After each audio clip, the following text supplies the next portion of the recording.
अखिलेश और जयंत अब में अभी सीटों का फैसला नहीं हुआ है, उसका अनाउंसमेंट भी नहीं हुआ है। वैसे आरएलडी ने जिसके साथ गठजोड़ किया वो गठजोड़ कभी सत्ता की मंजिल तक नहीं पहुंच पाया है। ये बेहद दिलचस्प आंकड़े हैं। आरएलडी जिस के साथ जुड़ी है वो कभी भी सरकार में नहीं आ पाई है, उल्टा वो चुनाव हार गई है। 2002 के विधानसभा चुनाव में जयंत चौधरी के पिता अजीत सिंह ने बीजेपी से गठबंधन किया था, लेकिन कोई फायदा नहीं हुआ, बीजेपी की सरकार चली गई। 2012 में आरएलडी का गठबंधन कांग्रेस से हुआ, जिससे ना कांग्रेस को फायदा हुआ और ना ही अजीत सिंह को, क्योंकि 2012 में अखिलेश यादव की सरकार बनी थी। लोकसभा चुनाव की बात करें तो 2004 में मुलायम सिंह यादव के साथ गठजोड़ किया, लेकिन समाजवादी पार्टी को कांग्रेस वाले यूपी में जगह तक नहीं मिली, यानी वो सत्ता के साथ रहते हुए भी सत्ता से बाहर थी। 2009 में अजीत सिंह ने बीजेपी से हाथ मिलाया तो बीजेपी की सरकार नहीं बन पाई थी केंद्र में। 2014 में अजीत सिंह ने कांग्रेस से फिर हाथ मिलाया, अब कांग्रेस का सुपड़ा साफ हो गया। 2019 में एसपी बीएसपी का जूनियर पार्टनर बने, लेकिन कोई फायदा नहीं हुआ उस महागठबंधन में जिसका मुकाबला सीधे नरेंद्र मोदी और योगी आदित्यनाथ की जोड़ी के साथ था। न अजीत सिंह को फायदा हुआ, न अखिलेश यादव को फायदा हुआ और न ही मायावती को फायदा हुआ था। अजीत सिंह तो अब रही नहीं, अब उनके बेटे जयंत चौधरी ने अखिलेश के साथ गठबंधन किया है। तो इंतजार कीजिए कि जो भूल अजीत सिंह के साथ होती रही, क्योंकि वो जहां जहां गए सरकार से दूर हो गई वो पार्टियां जिनके साथ उन्होंने गठबंधन किया, क्या वो जो पनौती थी या वो जो भूल थी, वो जो बोझ था, वो क्या जयंत चौधरी अपनी किस्मत से इस बार बदल पाएंगे। वैसे बीजेपी से आरएलडी का जब भी गठजोड़ हुआ है उसकी सीटों में सुधार हुआ है। आज पश्चिमी यूपी में अखिलेश जयंत अपना दम दिखा रहे थे तो पूर्वी यूपी में प्रधानमंत्री नरेंद्र मोदी और मुख्यमंत्री योगी आदित्यनाथ थे। बीजेपी और एसपी आरएलडी की रैली ने पूरब से पश्चिम तक विधानसभा की 256 सीटों पर रणभेरी बजा दी है। पीएम मोदी ने विकास का हवाला देकर बीजेपी की दावेदारी जनता के बीच पेश कर दी। मेरे सहयोगी संजय त्रिपाठी की ग्राउंड से ये सीधी रिपोर्ट। यशस्वी प्रधानमंत्री नरेंद्र मोदी जी आपके समक्ष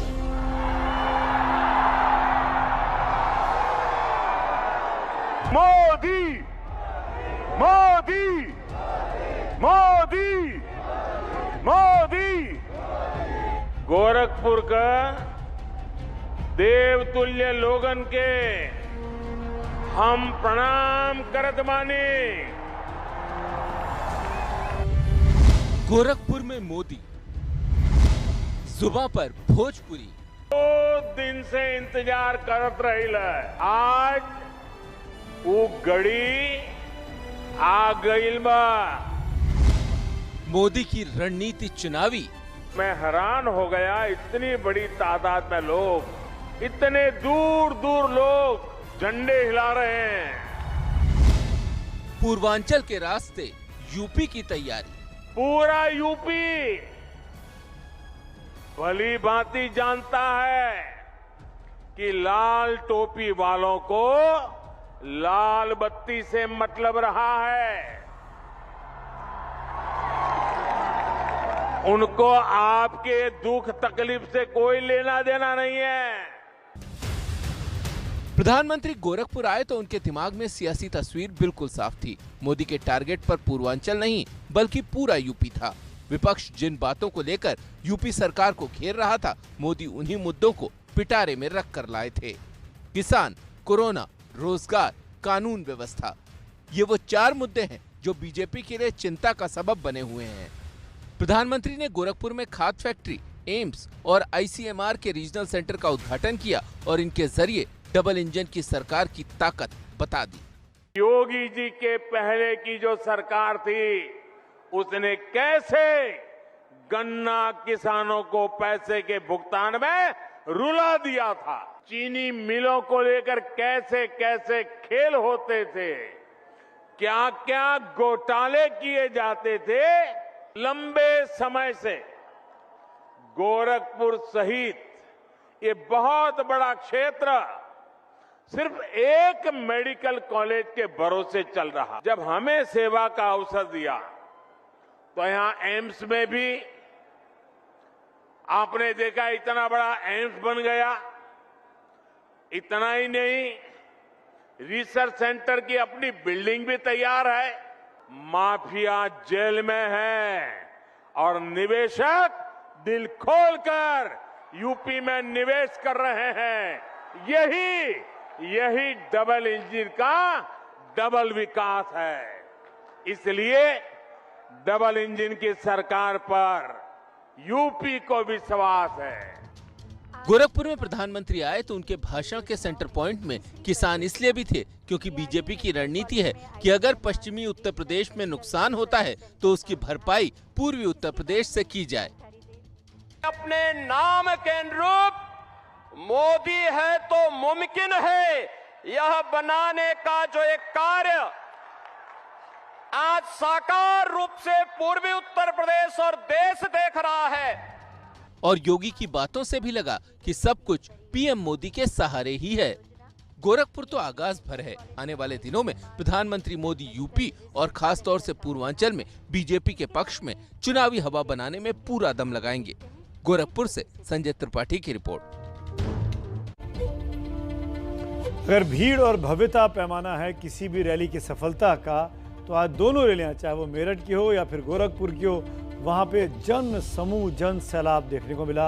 यह आसान नहीं है किसी भी राजनीतिक पंडित के लिए तय कर पाना कि किसका पलड़ा भारी है। दोनों रैलियां बिल्कुल बराबरी की दिखाई दे रही थी। आगे बढ़ते कुछ दिलचस्प आंकड़े आपको दिखाना चाहूंगा, और ये आंकड़े कुछ इस तरीके के हैं कि जब जब चुनाव आता है तब तब आप देखेंगे विकास के काम की लगातार बरसात होने लगती है।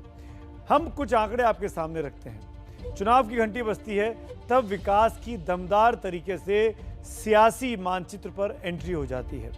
मैं दो आंकड़े रख रहा हूं, 19 का आंकड़ा और 21 का आंकड़ा। जब 19 में विकास के कार्यक्रम शुरू किए गए थे तब यूपी का चुनाव 3 साल दूर था।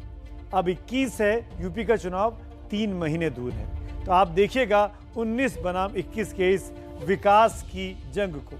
पिछले साल 20 में तो कोरोना की मार थी, इसीलिए बात समझ में आती है, विकास के बड़े काम नहीं दिखाई दिए। लेकिन 19 की अगर बात की जाए, जब कोरोना नहीं था उसके पहले का काल, यूपी की बात करें तो जुलाई से दिसंबर के बीच 3 बड़ी चीजें हुई थी।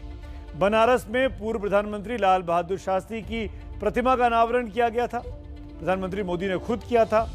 उसके बाद मथुरा में 1059 करोड़ रुपए की परियोजनाओं का शिलान्यास और लोकार्पण किया गया। और फिर लखनऊ में अटल बिहारी वाजपेयी मेडिकल यूनिवर्सिटी का शिलान्यास किया गया।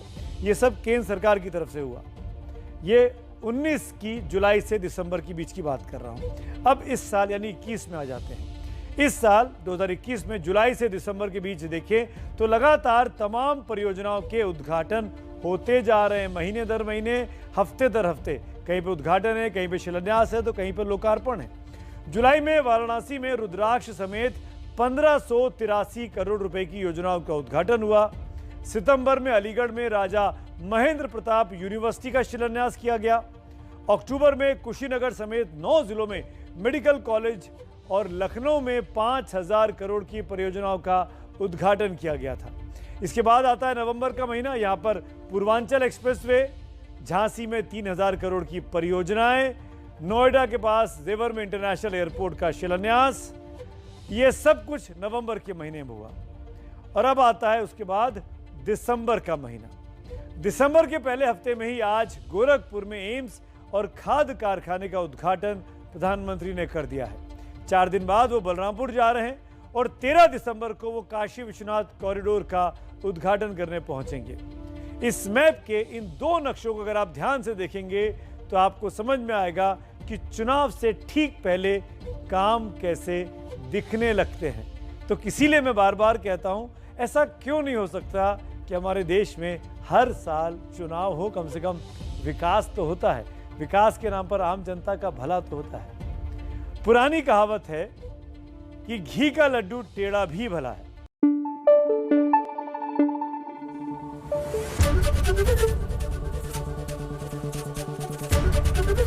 ABP News, आपको रखे आगे।